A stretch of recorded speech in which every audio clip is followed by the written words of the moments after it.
Hi, hello everyone. Hello my beautiful people. And good morning, good afternoon, and good evening. So once again, welcome back to my channel, Ardu Wanderlust.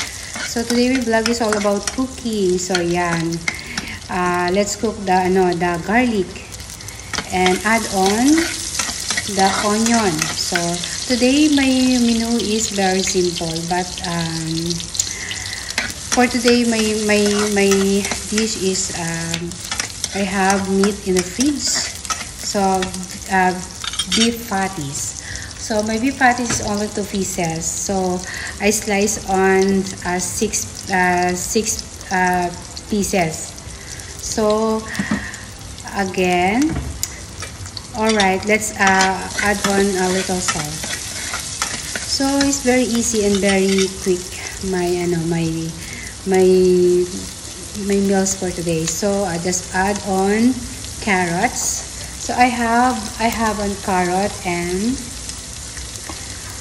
just add also a little salt.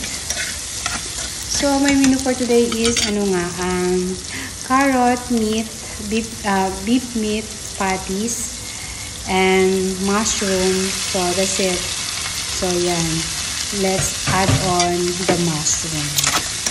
It's very easy and very quickly to cook and very simple, you know. This is my own version. So nakita ko lang po yan sa ref. Yan po ang aking available. Meron akong 2 pirasong beef patties.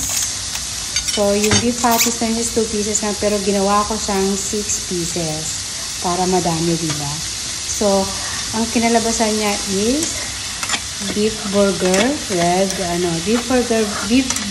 with mushroom and carrot. So yan, let's cook for a while the mushroom and the carrot, just and later we add on the beef. So once again, let's add my ingredients. Is garlic powder, and what we call that is paprika, and then powder pepper. So that's my own menu in my own recipes.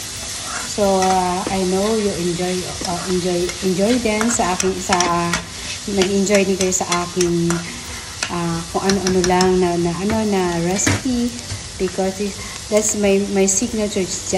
Yes, just add on the beef patties. So ayan po siya. Pinilito ko muna po yung beef bago ko siya inhulog dyan sa ating ginisang mushroom with carrot.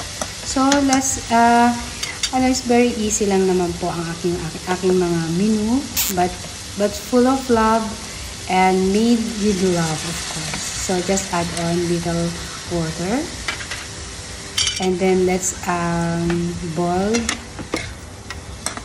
So let I said before, I always mention on my blog, let's much better you cook your own food. Don't go to the fast food chains at the restaurant, or don't always order your food, because much better you cook your own food. So yes, I add on little crab stick, pero ini-slice ko siya ng pag-ganyan-ganyan lang. So, and then I just add on cornstarch with water. So inano ko siya, tinunaw ko siya, dinalute ko siya sa water ng 1 cup. So ayan, let's mix again with halo-halo on my amazing sandok. So just just a little for a while, as later at 5 to 10 minutes is already cooked. So that's my meat for today, my meals for today. So it's very simple, di ba, mga langga. So thank you so much sa lahat ng mga sumusuporta sa aking video, and thank you for love and support. And of course, I will return to you also if please mag-comment lang po sa baba kung ano po ang masasabi niyo sa aking mga video. So salamat po sa mga like and share niyo dyan, and sa mga nagsusubscribe, thank you so much. I promise I will turn you back also. So yan po. So later maluluto na po yan. So maraming salamat po sa inyong lahat dyan, sa mga na walang sawang nanonood sa aking sa aking mga video.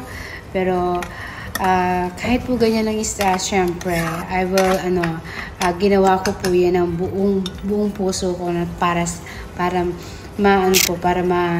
ko po ang aking video. So I just put little spring onion para magkaroon ng green color, para maging makulay ang aking ulam, sabi nga. So just add on 3 string spring onion. So it's very yummy, super delicious. So just very simple, you know.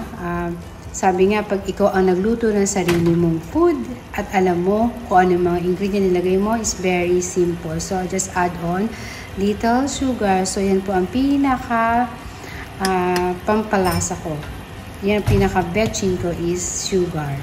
So syempre, alam niyo naman si RB, I don't like to put any Ajinomoto or magic syrup. Just add on only little sugar.